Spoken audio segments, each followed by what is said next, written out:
Bismillahirrahmanirrahim. Assalamualaikum warahmatullahi wabarakatuh. Alhamdulillahi rabbil alamin alladzi arsala rasulahu bil huda wa dinil haqq liyuzhirahu 'alal dini kullihi walau karihal musyrikun. Asyhadu an la ilaha illallah wa asyhadu anna Muhammadar Rasulullah sallallahu alaihi wasallam. A'udzu billahi minasyaitonir rajim. Bismillahirrahmanirrahim. Inna a'tainakal kautsar fasholli li rabbika wanhar. Inna syani'aka wal abtar. Sungguh telah kami berikan kepada engkau nikmat yang banyak. Sangat banyak nikmat Allah, materi atau non materi, tak bisa kita hitung. Maka Allah mengingatkan kepada kita, jika sadar dengan nikmat itu, fasholli li rabbika wanhar. Dirikan salat lalu bertakbir. Inilah salah satu fungsi harta Allah berikan kepada manusia. Kita tahu secara umum fungsi harta di tangan manusia itu ada 4. Yang pertama adalah sebagai beban, sebagai amanah yang harus dipertanggungjawabkan. Karena semua harta yang ada di dunia ini adalah milik Allah. Lillahi ma fis samawati wa ma fil ardh. Kepunyaan Allah, segala apa yang ada di langit dan segala apa yang ada di bumi, yang zahir maupun batin. Jadi manusia yang memiliki harta bukanlah kepemilikan secara mutlak, akan tetapi kepemilikan secara beban, secara amanah, titipan yang harus diminta pertanggungjawaban. Yang kedua, harta itu adalah perangkat hidup, hiasan dunia. Al-mal wal banun zinatul hayatid dunya. Harta dan keluargamu atau anak-anakmu adalah hiasan dunia. Jadi harta itu fungsinya untuk memperindah, untuk mempercantik, untuk mempermudah urusan kehidupan, dan bukanlah segala-galanya. Jadi makanya tempatkan harta itu hanya sebagai pelengkap kehidupan. Sebagaimana doa Sayyidina Umar, ya Allah, letakkan dunia ini di tangan saya dan jangan di hati saya. Di saat memang perlu, manfaatkan harta itu. Tapi kalau sudah mengganggu, tinggalkan harta itu. Yang ketiga, harta adalah sarana ujian. Wa'lamu annama amwalukum wa auladukum fitnah. Ketahuilah bahwasanya hartamu dan keluargamu adalah fitnah, ujian, cobaan. Bukan masalah bisa atau tidaknya diambil, bukan masalah bisanya kita manfaatkan untuk kehidupan, tapi masalah terpentingnya benar apa tidak kita mendapatkan harta itu, pengelolaan harta itu dan pemanfaatan harta itu. Ini yang paling penting, proses yang sesuai dengan syariat yang dibenarkan oleh Allah Subhanahu wa taala. Jadi kadang kita diuji. Kenapa? Karena ingin mendapatkan hasil. Sehingga kadang-kadang kita lupa dengan proses halal atau tidak. Ini yang keempat, sarana ibadah. Di antara sarana ibadah apa? Untuk berkorban. Inna a'tayna kalqur wa sholli li rabbika wanhar. Allah ingatkan kepada kita, Allah ingatkan kepada Rasul, sesungguhnya telah kami berikan kepada engkau nikmat yang banyak, harta yang melimpah. Gunanya apa? Untuk dipergunakan mendekatkan diri kepada Allah. Di antaranya adalah berkorban. Kurban artinya apa? Pendekatan diri kepada Allah. Makanya mayoritas ulama menetapkan hukum berkorban adalah sunat yang dikuatkan atau sunat makan. Sangat rugi apabila ditinggalkan. Bahkan ada sebagian ulama yang menghukum wajib. Kenapa? Perintah Allah. Semua perintah Allah tidak boleh ditawar-tawar. Sami'na wa ta'na. Kami dengar ya Allah dan kami patuhi. Apalagi didukung oleh hadis, siapa-siapa yang punya kesempatan dan kemampuan untuk berkorban, apabila dia tidak berkorban, jangan dekat-dekat dari tempat sholat kami. La taqarraba musallana, jangan dekat-dekat dari tempat ibadah, dari masjid atau dari tempat sholat. Artinya penekanan bahwasanya kita sangat dianjurkan dan diperintahkan untuk melaksanakan ibadah korban. Jadi melaksanakan ibadah korban bukti kepatuhan kita kepada Allah Subhanahu wa taala. Bukti ketaatan dan ketakwaan kita.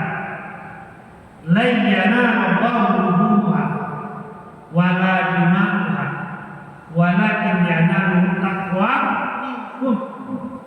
Sekali-kali tidak akan sampai kepada Allah darahnya atau dagingnya, akan tetapi yang sampai kepada Allah adalah ketakwaan di antara kami. Jadi masalah korban bukan masalah hanya daging korban saja, darah dan dagingnya, akan tetapi pembuktian ketakwaan kita, pendekatan kita kepada Allah Subhanahu wa taala. Mana dia takwamu? Kira-kira begitu, ya kan? Ini takwa saya dengan ikut berkorban. Jadi orang yang berkorban adalah orang yang memang terbukti ketaatan dan ketakwaannya kepada Allah Subhanahu wa taala. Lalu yang ketiga, bukti orang beriman itu adalah memiliki rasa syukur. Nah, kembali ke ayat tadi. Inna a'tayna kal kautsar fasholli li rabbika wanhar. Kita diingatkan, sesungguhnya kami telah memberikan kepada engkau nikmat yang banyak. Artinya kami mengingatkan, menyadarkan kita. Untuk apa nikmat itu?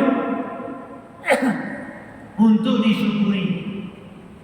Syukur itu kan ada tiga sisi. Syukur di hati. meyakini semua nikmat ini dari Allah atas izin Allah. Yang kedua syukur dengan ucapan alhamdulillah. Dan yang ketiga syukur dengan perbuatan. Di antara syukur dengan perbuatanlah ikut berkorban. Ikut berkorban. Jadi jelas membuktikan ketaatan kita, membuktikan ketakwaan kita, membuktikan rasa syukur kita, di antaranya adalah dengan berkorban. Apalagi kalau kita lihat peristiwa keluarga Nabi Ibrahim alaihissalam puluhan tahun berdoa, Rabbi habli minas shalihin, Rabbi habli minas shalihin, Rabbi habli minas shalihin. Lalu Allah berikan anak yang pengantin. Ya kan? Lalu apa yang terjadi? Falamma balagha ma'ahu sa'a, ya bunayya inni ara fil manam anni asbauka fanzur madza tara. Ya abati al ma'tumaru satajiduni insyaallah minas sabirin. Di saat anaknya sedang muda belia, satu-satunya si mata wayang sedang senang-senangnya dibawa kemari, ke sana kemari, betul-betul menyenangkan. Ternyata Allah berikan isyarat melalui mimpi untuk menyembelih anak satu-satunya. Kalau dibawakan ke diri kita, kira-kira gimana? Antara patuh tidak patuh kita akan melaksanakan anak satu-satunya. Tapi beda dengan keluarga Nabi Ibrahim yang cinta hanya kepada Allah. Yang Siti Hajar hanya cinta kepada Allah. Yang Ismail hanya cinta kepada Allah. Konsekuensinya apa? Kul inna salati wa nusuki wa mahyaya wa mamati lillahi rabbil alamin.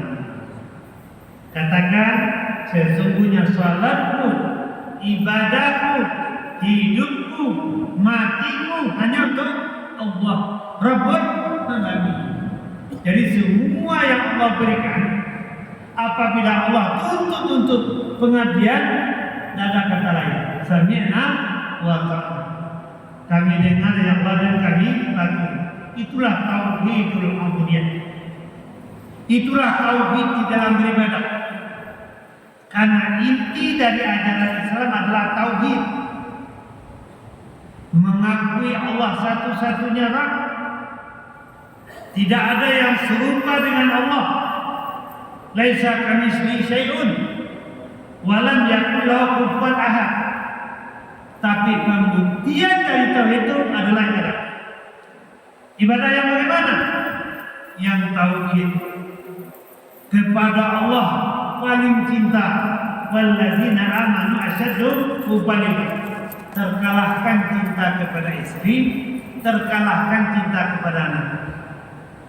Kepada Allah paling membesarkan. Kalau sudah ada perintah Allah, tidak ada yang besar lagi. Yang paling besar adalah perintah Allah. Allahu Akbar. Dan yang paling patuh adalah kepada Allah. Kalau sudah ada panggilan Allah, sudah ada tuntunan Rasulullah, tidak ada cerita lain. Sami'na wa ta'na. Dan hanya takut kepada Allah. Lam yakhsha ilallah. Tidak ada yang ditakuti melainkan Allah Subhanahu wa ta'ala. Lalu buktikan dengan pengabdian maksimal. Iya karena na'budu wa iya karena nasta'in. Hanya kepada Engkau satu-satunya kami mengabdi, dan hanya kepada Engkau satu-satunya kami minta tolong. Berarti totalitas.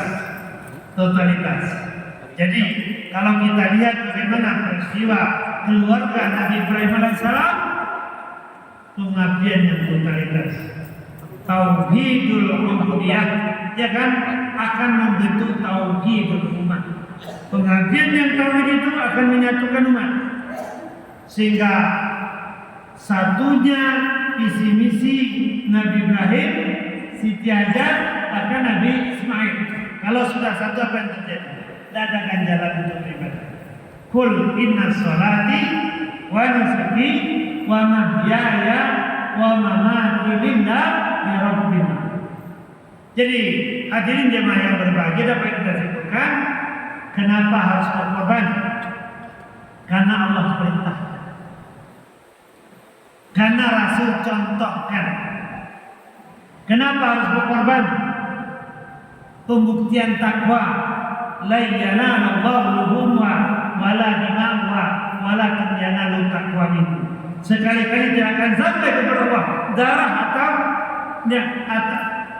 darahnya, daging atau darahnya, tetapi ketakwaan di antara kamu. Kenapa harus berkorban? Bukti rasa syukur. Inna a'tayna kal kautsar fasholli li rabbika wanhar. Allah ingatkan nikmat yang banyak, syukuri. Dengan apa? Berkorban. Lalu yang keempat, pembuktian ketauhidan kita bahwasanya semua totalitas apa yang Allah berikan kepada kita, apabila dituntut untuk mengembalikan kepada Allah totalitas.